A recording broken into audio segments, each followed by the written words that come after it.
Hello and welcome back to Jenna Gets Creative. Today I am doing my third and final video for this round with BB Craft. If you are unfamiliar with BB Craft, if you missed my previous two videos, go ahead and watch them. After this one I will have them linked. BB Craft is an online craft and art supply store. They have a program where if you are a YouTuber with at least 100 subscribers, you can apply to their program. They will allow you to pick out $40 US worth of supplies, and they will send it to you for free in exchange for 3 videos. An unboxing video followed by 2 more tutorials, 1 each week, 3 weeks. That's your commitment in exchange for your free materials. Today I am demonstrating the heat shrink paper sheets. These are clear plastic sheets that have a textured frosted side. This is the side you color on, and then when you're all done, you're going to want to flip it over and look at this side because it's nice and glossy. This shrinks in heat. In the oven generally is where you're going to do it. If you are my age or older, you may have heard of this product as Shrinky Dinks. That's how it was marketed back then, and it was annoying. You could only mail order replacement sheets. It's great. These days there are lots of companies making cheap versions of this product, so you can easily get some. Now this pack did not come with instructions. I did go look up some tutorials on how to use heat shrink paper. It looks like it's a pretty standard, just put some parchment paper or cardboard or something on a sheet, stick them in the oven at 300 to 350 degrees Fahrenheit, and watch them, pull them out after they have shrunk and flattened out again. What I have done here is I made some test heart shapes.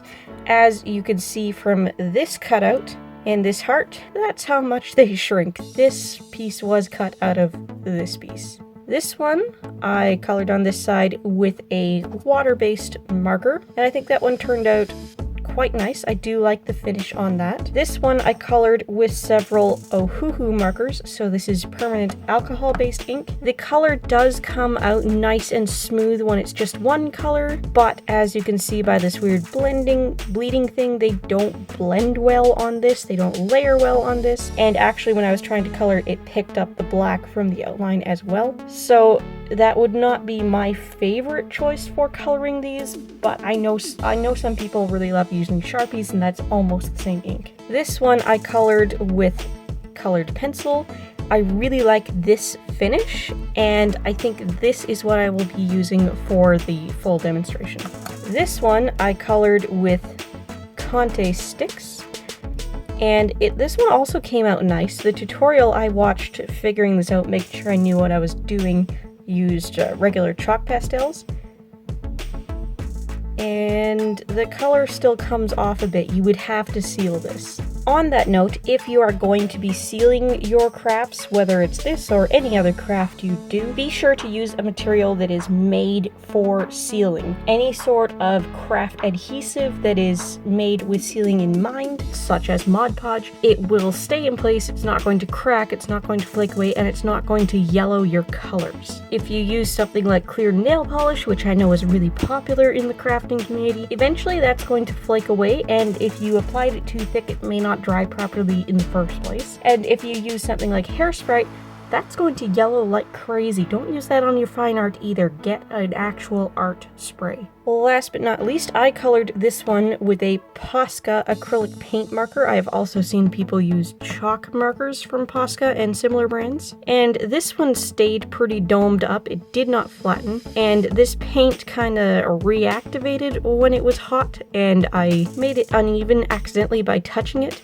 So I don't recommend that one if you are going to color before baking. You could definitely color after baking. You can paint acrylic directly on the backing of this after baking. Keep in mind that you're going to have to layer the things you want to see in front first and then layer other colors on top. And you want to do it on the back because if you do it on the front, it won't be nice and flat and glossy. Finally, this piece was a test just to see how much a hole shrinks. I used a standard hole punch. So there's the starting hole punch with this standard office supply hole punch, and this is what it shrunk down to, so this would definitely fit a key ring, but not much else. So now that we got all of that out of the way, what I would like to do is continue from last time with the Pokemon theme and recreate one of my 3-card mashup challenge Pokemon on a shrink paper. See what he turns out like when he shrinks down. As I just mentioned, I am going to be working in colored pencil. I liked the result of that best out of the items that you could apply before shrinking. I will probably use a marker for the lines, and then everything else will be the colored pencil. I am going to turn this upside down and put it under the glossy side. I have the textured side up. I'm going to put it under the glossy side. And I'm going to go use my light pad to trace this design on here. You really are going to want to prepare your artwork somewhere else, your sketch at least, and trace onto this, because although this textured side is really good for drawing on, you are not going to be able to erase on it. And if you do any sort of graphite sketching first and then you're trying to color over top of it, that graphite layer is actually on the bottom and it's going to show through on this side on top of your color. By the way, this is not a sponsored video. Technically speaking, I have been sent these products for free in exchange for creating some tutorial videos, but I have not been paid for my efforts. I am not being paid to speak highly of these products. My opinions, my review here is honest. By the way, if you are unfamiliar with my Pokemon Design Challenge, it's a series where I open a Pokemon card pack, a booster pack, and I randomly select 3 cards before I've turned them over and looked at them, and I combine whatever's on those 3 cards into a new Pokemon.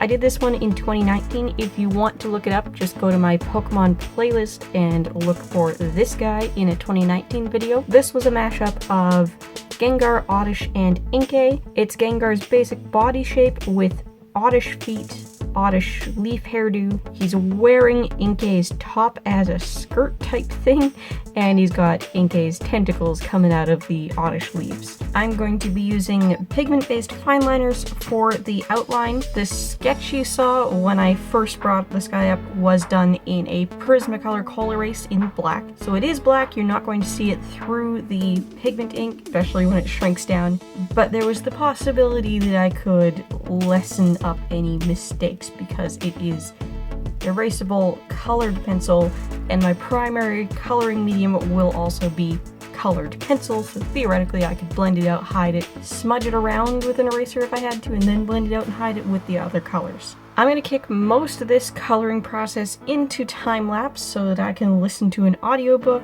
and just get into the zone. I will be back when we're done coloring to talk about the process, give you any tips that came to mind, and then we will take it down to the oven, pray to the baking gods, as Nerdy Crafter says, and see what happens.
Alright, so here he is, my full-size Ginkish. I'm definitely going to use the hole punch to make sure that he can be hung on a keychain. And I'm going to cut him out right now because you do want to cut it out before you shrink it. I'm going to intentionally leave a bit of a gap between cutting and the outlines so that there's a bit of a transparent outline on him. That's both so I don't damage any of the artwork, but also so that the part I leave for the hole punch doesn't look odd.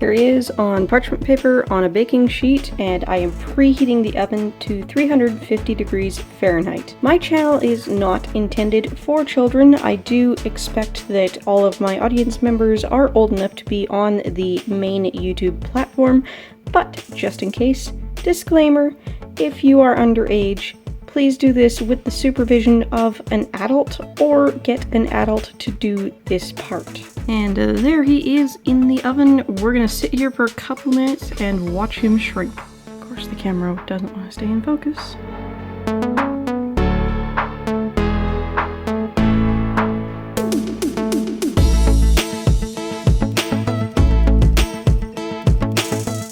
Ooh, there he goes, there he goes. Oh, flat note, please.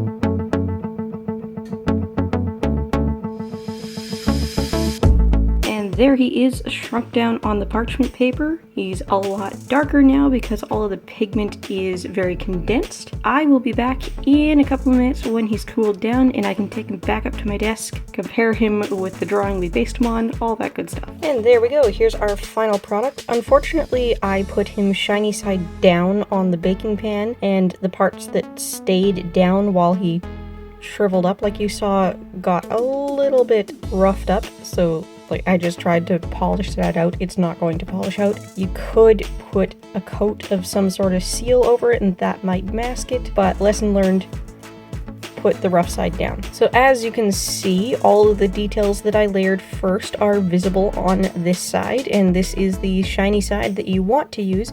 If you prefer the matte finish look, you could also display this side. If this is something you were going to sell or something you were actually going to hang on keys that might get wet, you would want to seal this side, so then it would be up to you if you were going to use a matte finish or a gloss finish seal. I really like it. I'm really impressed with this. I also wanted to point out how much thicker that got as it shrunk down, as all of the plastic joined up together. That's a noticeable amount of plastic. And here he is next to the artwork that inspired him. Thank you so much for watching. I hope you enjoyed this tutorial, and I hope you will check out BBcraft and everything they have to offer. Reminder, this is not technically a sponsored video. I was not paid for this. I was not paid for my opinion. I was simply sent some free items in exchange for tutorial videos. If you're looking for more to watch, I've got some suggestions up on the left side of the screen now. Don't forget to like, comment, maybe even subscribe, and if you like living life creatively, whatever that means to you, I'd love to have you along for the ride. Bye guys!